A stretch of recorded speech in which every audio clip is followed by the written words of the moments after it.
Hello, ladies and gentlemen. Welcome to the show. Listen, I'm glad to have you guys here.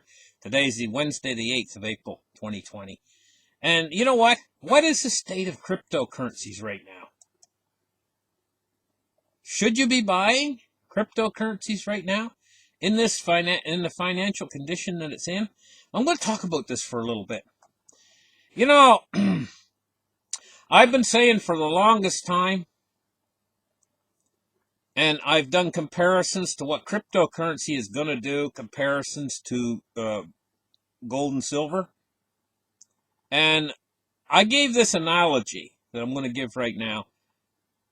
A year ago, maybe 2 years ago, even 3 years ago, I said that it's like a county fair, Uh, say there's a women's bazaar or whatever, and they're baking pies and stuff, and they got a big setup for a big party at the fair.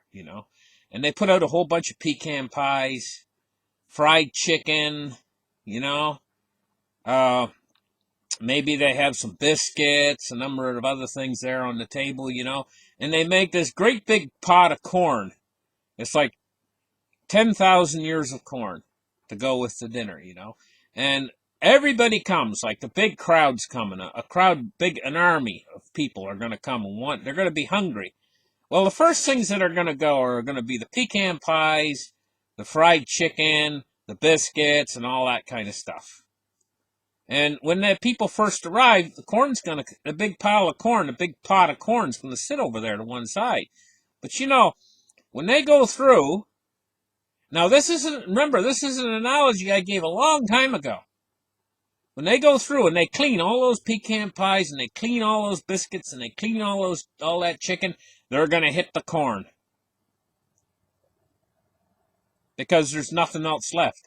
And I said that the pecan pies, the chicken and everything, that's the gold and silver, the real physical gold and silver.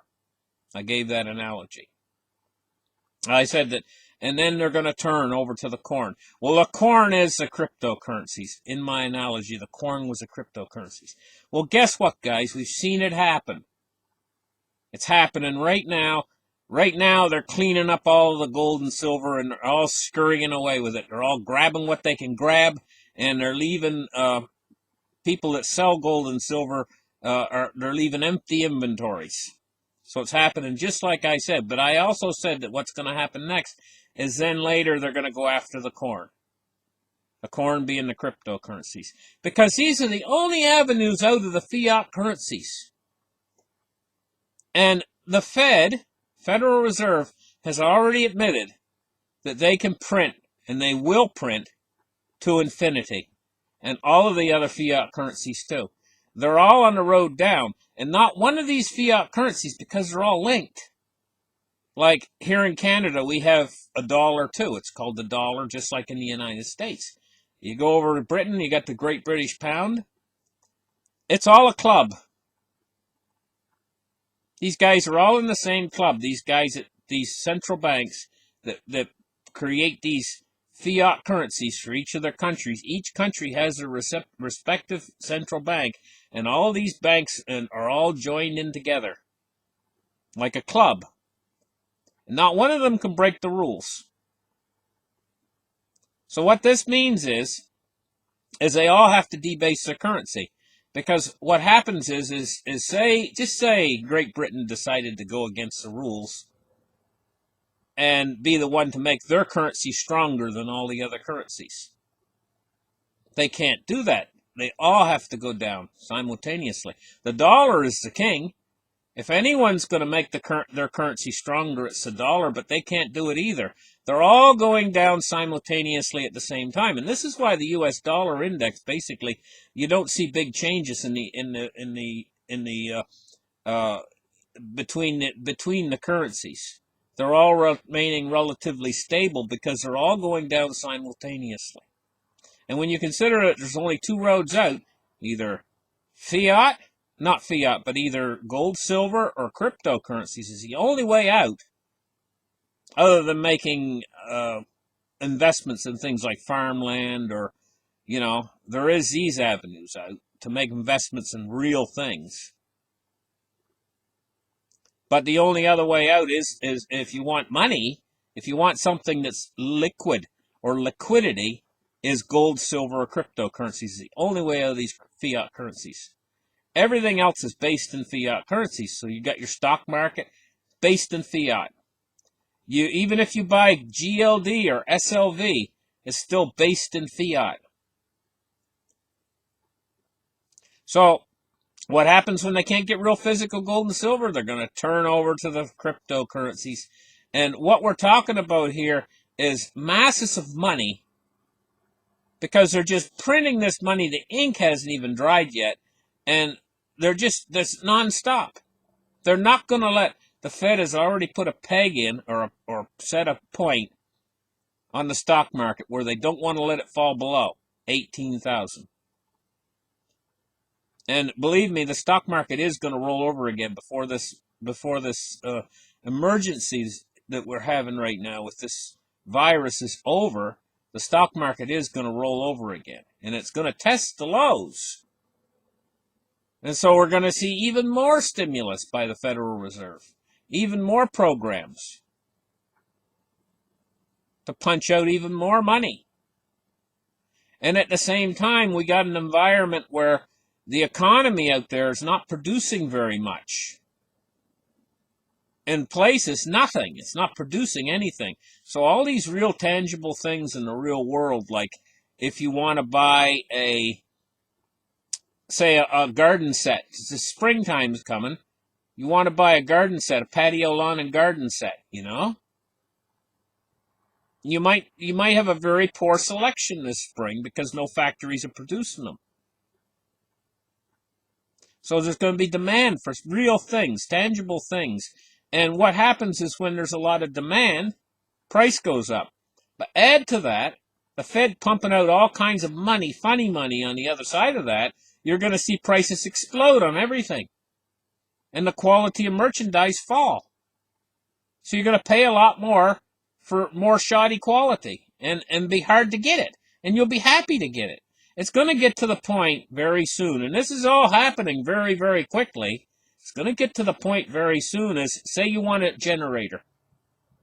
Well, up till now, up to this point in time, you just got a new one from China, and they're cheap and everything else, Well, I mean, you had a big selection. You go into Home Depot or whatever, and they'd have a whole row of generators, all brand new from China and cheap and really well made. And a lot of them really well made. Coleman, it maybe makes one, and the next one is made by, Husky or something, or all these different ones. A big long line of them, cheap. Now you're going to go in there, all sold out, nothing. Or they might have a broken one in the corner nobody wanted that's 3 times the price it used to be. You'd be able to buy the nice one before. And now you might think about going out and getting a used generator because there's no real good new ones available. And so what's going to happen in times like this is prices are going to shoot up on everything. And this is what we're dealing with. So that's called inflation. Because the Fed's pumping these free checks to everybody in America. Here's $1,200, and then next month we'll give you another $1,200 and everything. And they're pumping all this money out. But that's not half the money they're pumping out into Wall Street. And what's going to happen when the virus starts to settle back down again now? And people start to get back to work, and they're still pumping this money out. They'll have to keep pumping the money out. Because if they stop, the economy will crash. Once they go to a new level of money creation, they can't back off from that anymore. This is quantitative easing to infinity. This is heading us toward hyperinflation. And when the economy starts to get better, that's when it's going to get a lot worse for the hyperinflation and prices inflating. There's going to come a point where people say, going to come out of his house that day, he's going to say, Martha, do you see what the price of new cars have went to? See, I always wanted a new car. I've been saving my money, but inflation's coming in awfully hard, and cars are going up. They're doubling in price every year. I'm going to take my money out of the bank and buy that car I wanted. Times are getting good again. People are starting to work again. The virus is gone. She says, sure, Charlie, go out and buy your new car because next year it'll be double the price. You'd be able to sell it used next year for cheaper than you'll buy it this year. When that starts to happen on a large scale, then you see prices go up even faster. And as they go up faster, more people start to panic to spend their money as fast as they get it. This is called hyperinflation.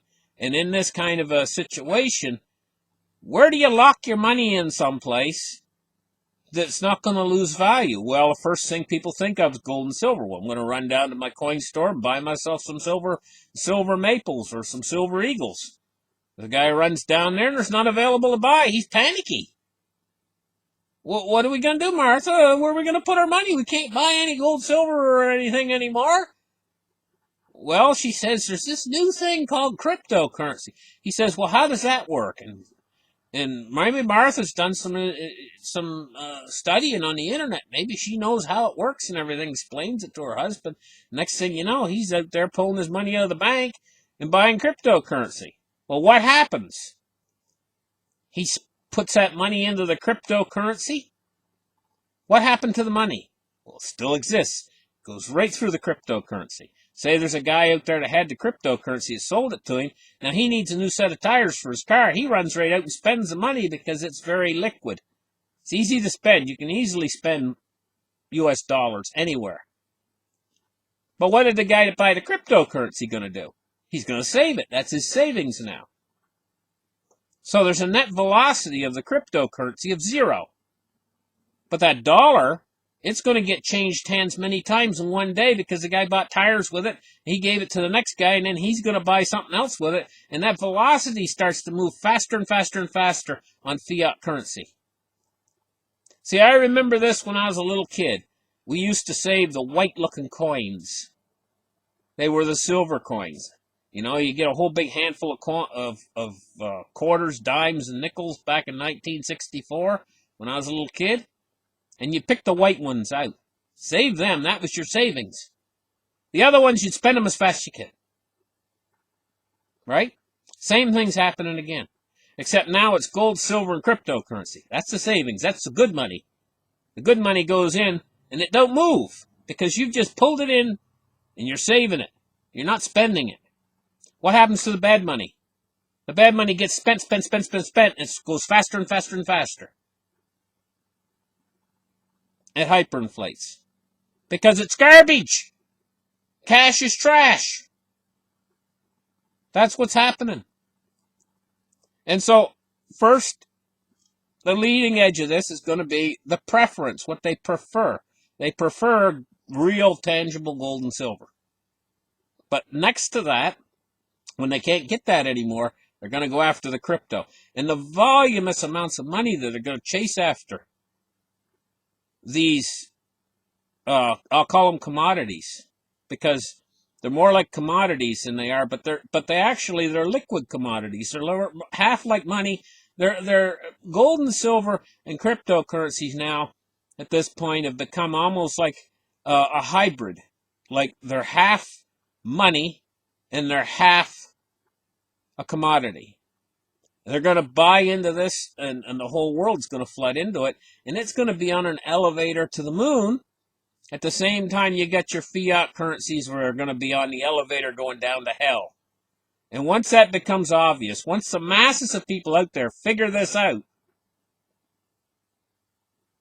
then you're going to pay a hell of a lot more for your gold, silver, and cryptocurrencies.